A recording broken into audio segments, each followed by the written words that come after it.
Halo, Assalamualaikum. Selamat datang kembali di channel Hi Doc Fit edisi lolos LPDP One Shot Dokter Spesialis bersama aku, Dr. Fitri.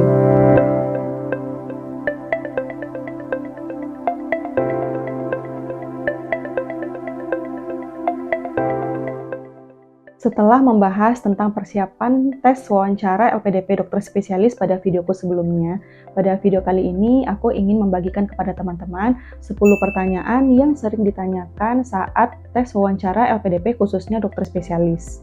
10 pertanyaan ini aku kumpulkan dari teman-teman yang sudah mengikuti seleksi LPDP sebelumnya, baik itu secara langsung bertanya dan secara tidak langsung dari grup Telegram maupun grup WhatsApp. Selain membagikan pertanyaan, aku juga akan memberikan contoh cara menjawab pertanyaan-pertanyaan ini. Dalam menjawab pertanyaan yang diberikan oleh pewawancara nanti, sebaiknya teman-teman durasinya tidak lebih dari 2 menit ya. Karena jika jawaban kita terlalu panjang, kesannya jawaban kita itu tidak tegas dan berbelit-belit. Sehingga kita perlu berlatih untuk menyampaikan tiap gagasan kita tersebut dengan waktu kurang dari 2 menit.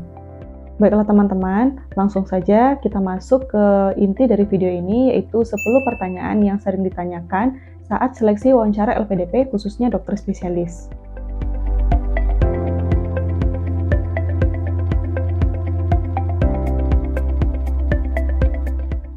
Selamat pagi Bapak Ibu. Sebelumnya saya ucapkan terima kasih banyak kepada Bapak dan Ibu atas kesempatan yang sudah diberikan kepada saya pada hari ini untuk mengikuti seleksi wawancara LPDP. Perkenalkan, nama saya Syukria Fitri. Sehari-hari saya biasa dipanggil Fitri. Saat ini saya berusia 30 tahun. Saya merupakan seorang dokter lulusan dari Universitas Sumatera Utara pada tahun 2018.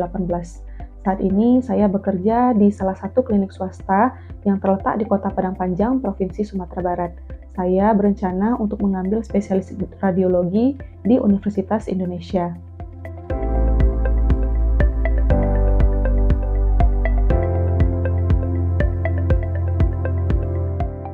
Terima kasih atas pertanyaannya, Pak. Saya memilih kampus Universitas Indonesia sebagai kampus tujuan untuk menjalani pendidikan spesialis nanti karena ada 2 alasan, Pak. Yang pertama, karena prodi radiologi di Universitas Indonesia merupakan salah satu prodi radiologi terbaik dan Rumah Sakit Cipto Mangunkusumo yang merupakan tempat belajar PPDS radiologi di UI memiliki modalitas radiologi yang lengkap sehingga nanti saya bisa belajar maksimal di sana. Kemudian yang kedua, karena Universitas Indonesia sendiri terletak di ibu kota dan merupakan prodi radiologi yang terletak paling dekat dengan Provinsi Sumatera Barat yang merupakan kampung halaman saya. Sehingga nanti jika ada sesuatu yang mengharuskan saya pulang saat perkuliahan berlangsung, saya bisa pulang dengan 1 kali penerbangan. Begitu, Pak.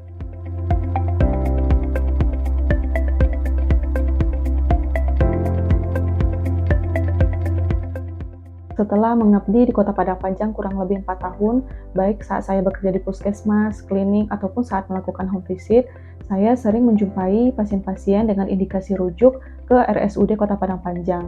Namun, pada kenyataannya, sebagian besar dari pasien-pasien ini tidak tertangani dengan baik, bahkan setelah dipulangkan dari rawatan, Pak. Setelah saya tinjau ulang, ternyata kasus-kasus ini disebabkan oleh belum adanya pemeriksaan radiologi yang lengkap dan belum adanya dokter spesialis radiologi tetap yang ada di kota kami. Kemudian pasien-pasien ini juga sering menolak untuk dirujuk ke kota lain untuk melakukan pemeriksaan radiologi. Di sini saya mulai menyadari betapa pentingnya kedudukan seorang dokter spesialis radiologi untuk menyempurnakan spesialistik yang lain. Karena itu, saya mulai tertarik untuk mendalami ilmu radiologi dan tertarik untuk menjalani pendidikan spesialis untuk menjadi seorang spesialis radiologi. Begitu, Pak.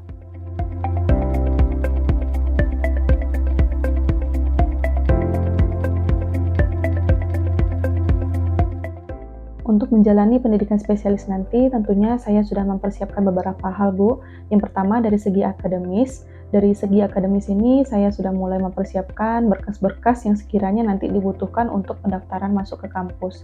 Kemudian, saya juga sudah mulai belajar, membaca buku, mengikuti seminar-seminar yang berhubungan dengan radiologi, mengikuti tes TOEFL, dan mengikuti bimbingan secara online untuk masuk PPDS ini. Kemudian yang kedua, dari segi finansial. Dari segi finansial ini, saya sudah mulai menabung di beberapa tahun terakhir, Bu. Kemudian, saya juga mengikuti seleksi LPDP ini sebagai salah satu bentuk dari persiapan finansial untuk menghadapi dunia PPDS nanti. Kemudian yang ketiga, dari segi kesehatan, Saya sudah mulai menjaga kesehatan dan berolahraga secara teratur mulai dari sekarang, agar nanti fisik saya kuat dalam menghadapi kesibukan di dunia PPDS. Kemudian yang terakhir, di segi keluarga, saya juga sudah mulai berbincang dengan keluarga saya, memberikan pengertian bahwasanya dunia PPDS nanti akan seperti apa, dan alhamdulillah keluarga besar saya menerima dan memberikan dukungan penuh kepada saya. Dan mereka juga siap membantu saya apabila nanti sewaktu-waktu saya membutuhkan bantuan dari mereka, begitu Bu.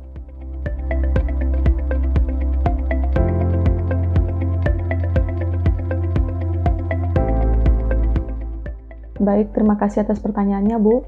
Saya memilih beasiswa LPDP ini karena ada 3 alasan, Bu. Yang pertama, karena beasiswa LPDP ini memiliki tujuan yang sama dengan saya, yaitu pemerataan spesialistik yang ada di Indonesia.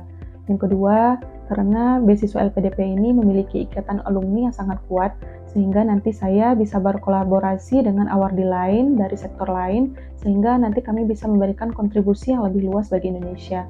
Kemudian yang ketiga, karena LPDP sendiri selain menyediakan dana pendidikan, LPDP juga menyediakan dana tambahan, sehingga nanti saya tidak perlu khawatir mengenai finansial selama menjalani perkuliahan, begitu.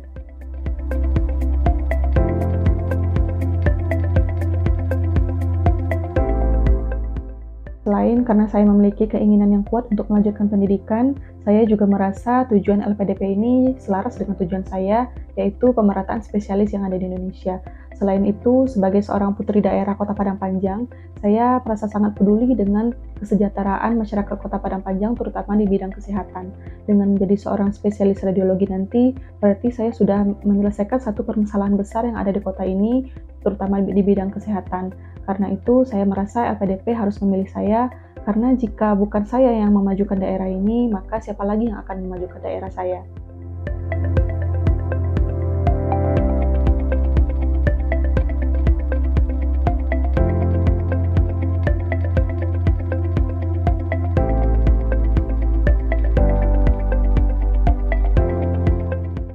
Benar sekali Pak, salah satu kelemahan saya adalah tidak dapat menyelesaikan 2 atau lebih pekerjaan dalam satu waktu.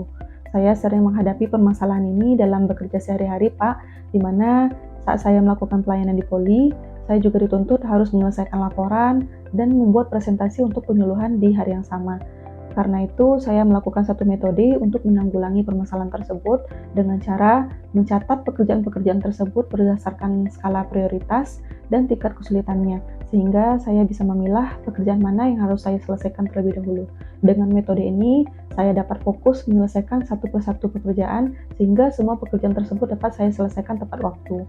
Jadi metode ini nanti akan saya terapkan juga saat dunia PPDS, sehingga jika saya menghadapi situasi yang sama, saya sudah tahu apa yang harus saya lakukan. Begitu Pak.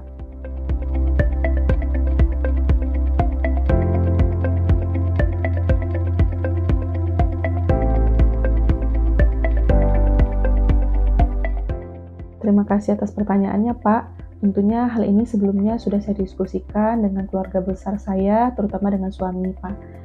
Rencananya nanti pada tahun pertama saya akan berangkat terlebih dahulu ke Pulau Jawa untuk menjalani pendidikan saya, karena pada tahun pertama saya perlu fokus untuk beradaptasi dengan lingkungan PPDS.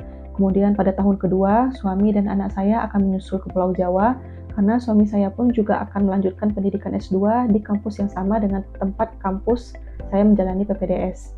Kemudian kami juga akan membawa orang tua ataupun mertua secara bergantian untuk mendampingi kami selama menjalani pendidikan. Dan di sela-sela waktu menjalani PPDS, kami bisa quality time bersama keluarga. Begitu rencananya, Pak.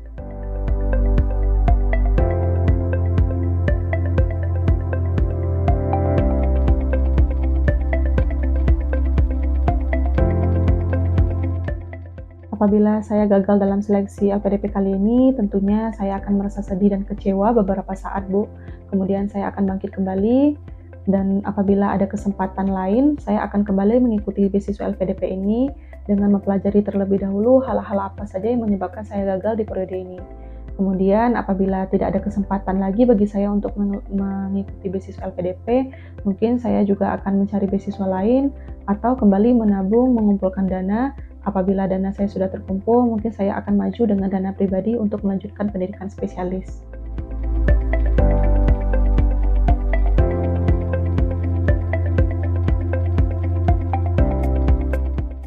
Setelah saya lulus menjadi seorang dokter spesialis radiologi nanti, tentunya saya sudah merencanakan beberapa kontribusi, Bu. Kontribusi ini saya bagi menjadi 3 tahap. Yang pertama jangka pendek, kemudian jangka menengah, dan jangka panjang.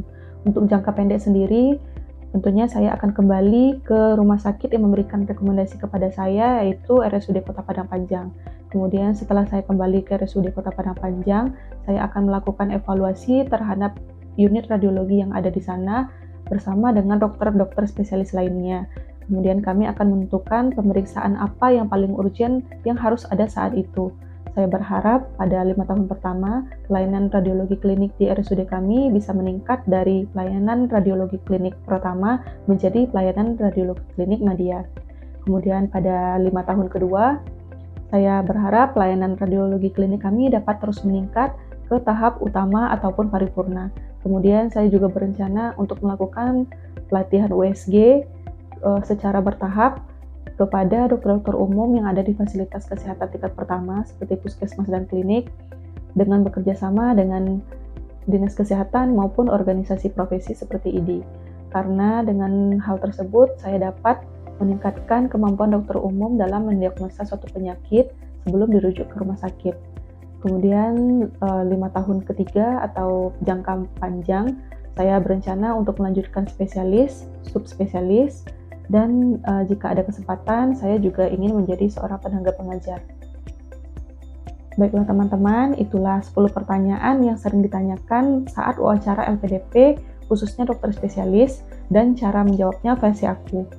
Jadi teman-teman, pertanyaan-pertanyaan ini sebenarnya lebih banyak lagi variasinya dan mungkin saja menjadi pertanyaan bertingkat. Setelah kita jawab, mungkin saja pewawancara akan menanyakan pertanyaan baru berdasarkan jawaban yang telah kita jawab tadi, begitu. Jadi apabila teman-teman sudah melakukan persiapan yang aku sebutkan di video sebelumnya, insya Allah teman-teman dapat menjawab pertanyaan-pertanyaan tersebut dengan baik. Aku berharap video ini bermanfaat bagi teman-teman dan dapat memberikan gambaran kepada teman-teman mengenai pertanyaan-pertanyaan seperti apa nanti yang akan ditanyakan saat seleksi wawancara LPDP. Pada video berikutnya, insya Allah aku akan memberikan simulasi kepada teman-teman bagaimana situasi wawancara LPDP yang aku alami saat seleksi wawancara LPDP di periode sebelumnya. Aku ucapkan terima kasih sudah menonton video ini hingga selesai. Silakan subscribe, like, dan share kepada teman-teman lain yang mungkin membutuhkan video ini. Akhir kata, aku ucapkan terima kasih dan wassalamualaikum.